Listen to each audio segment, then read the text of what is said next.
Good morning friend, স্বাগতম জনাইছোঁ আপোনালোকক সকলোকে মোৰ আজি অন্য এটা ব্লগলৈ। তো আজি হ'ল 24 তাৰিখ, ডে 13 মিনি ব্লগ ভিডিঅ'টো। আমাৰ ঘৰৰ কামিনী জোপা ধুনীয়াকৈ ফুলিছে আৰু চেন বহুত ওলাইছে, ভাল লাগে। আৰু কামিনী জোপা চাব পাৰিছে, জোপাকৈ আছে। যেতিয়া পূৰা ফুলিব তেতিয়া ধুনীয়া লাগিব। অলপ ফুলিছে এতিয়া, কিন্তু তামাম চেন ওলাইছে।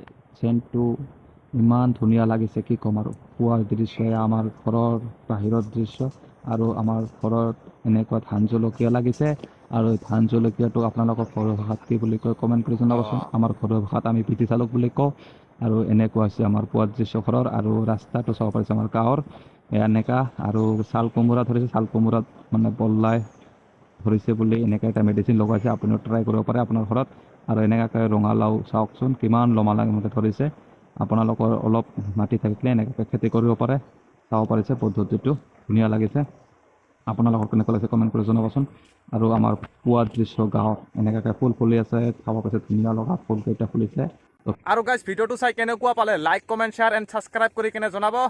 আৰু নতুন এটা ভিডিঅ'ৰ সৈতে নতুন এটা জেগাৰ সৈতে লগ পাম। Till then Tata, bye bye.